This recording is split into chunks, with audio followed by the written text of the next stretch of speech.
Morning, Vicky. Good morning, Mocha. No one can see Mocha on the back of the couch. Morning, John. She crosses her legs and perches on the back of the couch. How are you feeling today? Sore. Old? Sore. I know you said. Are you feeling sore because you're older than you were? Or just feeling sore? Strained? Body strained? What kind of sore? I'm feeling sore because it's my second week of working out. Oh, man, congratulations. Is it a good... Do you like the sore? Yeah. Or do you hate I the think sore? I like it. I think there's like a part... yeah, it feels... I tell myself, you're going to be strong.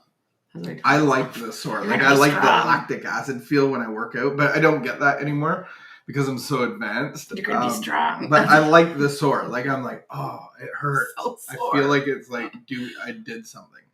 But then when you work out for a while, you don't get sore anymore. And then you're like, what's the point of this? Is it actually like... I've never gotten to that point in my life. Ever. So, I did get to that point with kayaking where like I could go kayaking, my arms wouldn't be sore afterwards. And you can go for like 3 hours. But I haven't been kayaking very much the last month. 20 minutes and be like, ugh.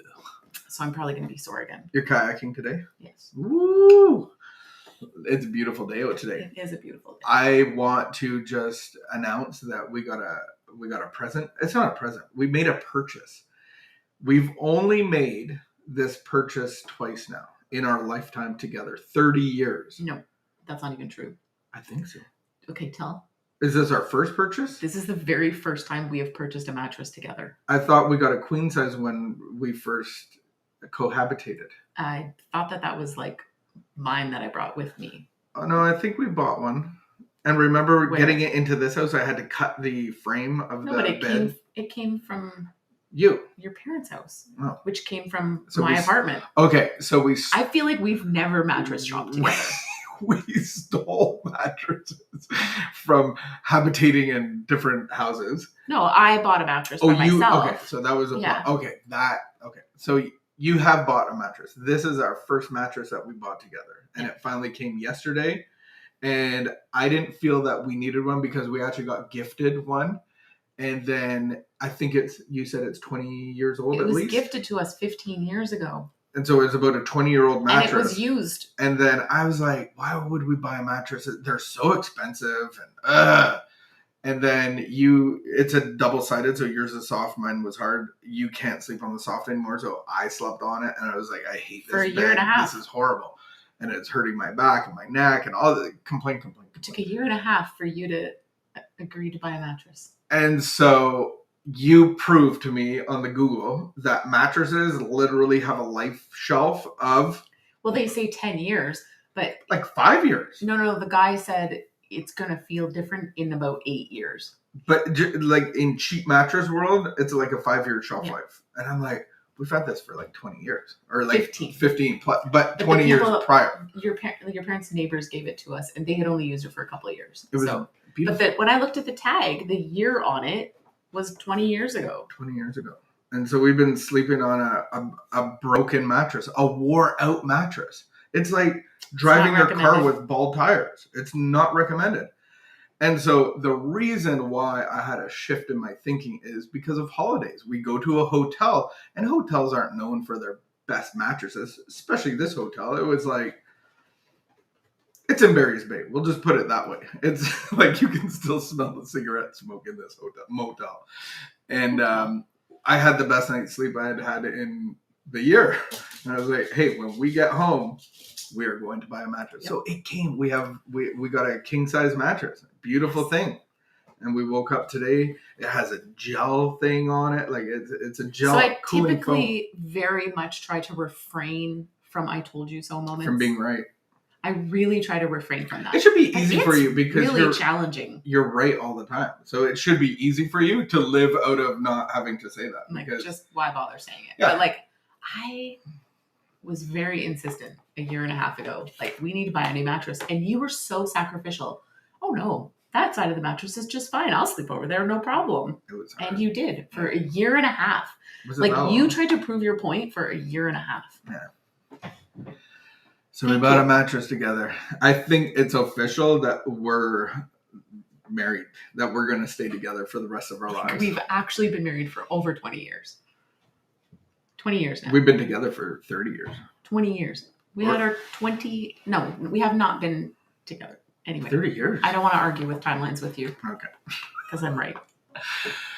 It was a beautiful sleep last night on a gel foam mattress. It was beautiful. The guys got it in, reminding us that we couldn't even get a queen size bed spring up our stairs because it's we live in a small house. We live in a little home. And these guys, they got it up. They got it up. They had, you texted me and go, these guys have low expectations of getting this mattress up. Yeah. And then you texted me, it's in! So it was a great night's sleep. That's not why you're sore though. So that's okay. All right. Here we go in our morning meditation. It is September 1st. It's like school time. Remember school time? Walmart, getting your binders. Remember brown wrapping your textbooks? We're 6 minutes in. You need to start reading. There's parents that have to do that. Okay. I feel sorry for them. Sorry. I just don't want to relive those days. Oh, it makes me anxious. September the 1st. When our problems enclose us and saturate our thoughts, we find ourselves in isolation that gives us an acute sense of loneliness. When our problems enclose us and saturate our thoughts, isolates us. We may confide in friends, but underneath we feel nobody understands what we're going through. Dwelling on our troubles only shuts out a world that is waiting to be enjoyed. Nothing has real power to deprive us of the delights to be found in many daily experiences. Even a routine household task well done. For those, because that brings joy. Yeah, I was like, they're speaking my language. A household task won't even be enjoyable if I'm consumed with saturating thoughts of my problems. For those of us who are fortunate enough to have young lives in our care, we can forget our troubles in devoting loving attention to them and their development. Observing our children is like reading a fascinating and often amusing book. With lots of breaths in between. Today's reminder. I may have big troubles, but I can, if I will, make them less painful by turning my thoughts to happier things. I will enjoy not isolating myself in my problems. I will observe and enjoy what is good and pleasant in the world around me. Quote for today, let me not deprive myself of many little joys that are mine for the taking. Amen. So there's a tricky balance in this reading. There's a tricky balance. balance. Okay, because I lived a very long time of my life just sweeping things under the carpet. Yeah. I remember you very blatantly, you brought someone home one night after your bender. I think it was in the morning. Well, we're going back. We're going back into addiction. Okay. Just quickly, I'll go. And you saying just give her 12 hours. Just give her a couple hours. She'll be fine. I was raging mad. And you're like, you just said it right to him in front of me. Just give her a little bit. She'll calm down. I am a master of sweeping things under the carpet and not dealing with things. Mm-hmm. That's not what this reading is telling us to do. That is not what this is telling us to do. I even thought of the reading. I did. I just think of we have issues. We have workplace stuff. We have conflict in relationships, which is great. We're supposed to have those kind of things. We're supposed to resolve them and reconcile. But when I'm dwelling on them and obsessing on them and thinking of them and it's causing insecurity and self-pity, then I'm consumed in my own selfish thinking and my mind is going spinning. And typically for the alcoholic, that's where we go drink or we do behaviors that give us ease and comfort. And for me, I can just not deal with things that are too hard and just not get things done and feel really overwhelmed to react to my emotions and just and then you have a buildup. Feel hopeless. Yeah. And so part of being codependent, this denial and control patterns and avoidance patterns, there's just no balance. Right. Mm-hmm. And so part of my recovery is new patterns of behavior. And so invite my step one has to be okay, I don't know how to do this on my own. I don't know how to do this on my own. And I need your power. I need extra power. Like, I'm going to need extra peace. I'm going to need, you know, and then that's like my starting point. So then our hope is when we have problems that enclose us and saturate our thoughts, it keeps us isolated. So I guess number one is not being isolated in our own thinking, being able to have trusted people. And then number two is prayer and meditation. Is not just like going to prayer and saying, God, remove all this stuff, but actually connecting to the vine, getting your power and your source from God. And just really, there's apps. We've been doing this pause app where it actually leads you into a meditation where you're actually letting go of everything. And I think of, when I do a meditation, I think of a child, and they've collected rocks and a couple twigs from the park, and they're coming home, and mom and dad it's like, drop your things. Like, we're not bringing this into the house. And that's what we do in our mind. We hold on to we're like little kids, like, no, this is my rock collection. This is like worth so much to me right now. Like, I'm never letting it go. It's mine. I'm going to bring these to bed.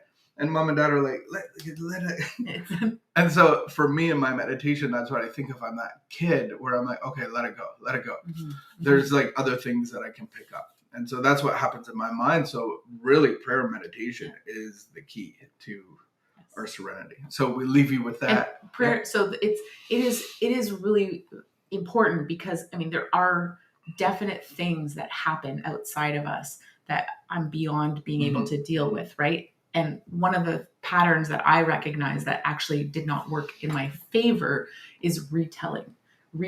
And so, you know, having trusted people is one thing, but retelling my trauma or retelling my story actually did me harm. That doesn't mean bury my story, but it actually means like invite God into the story of like, who am I, you know, where am I weeping about these sorrows? And what am I doing with these sorrows? Am I just retelling and retelling this trauma? And get into gossip. I relive it and I'm gossiping but if I can pause, and the pause app is so great, pauseapp.com. Hashtag pause app. Not actually a sponsor, but it's free. I can learn. It starts us at 1 minute. You know, it starts me at 1 minute to learn how to quiet my mind. What are the things that I need to let go of? What are the things, and then moving on from there. So what are the things that you have to let go of? What are the things that are spinning you up? Just know that if you keep those patterns, you will be isolated. Yeah. And that's where we go into the addictions. Yeah. All right. Have a blessed day. Today's Wednesday. We got JoJo Beats. She's sharing at our Wednesday group on Inside Out. That's her topic today. So join us on the Zoom at noon for our All Addictions Recovery meeting. It is open to those that are seeking recovery, in recovery, even in addiction, that want help and support. And so we just invite you to that. Keep the peace and be of good behavior, and we'll see you at noon.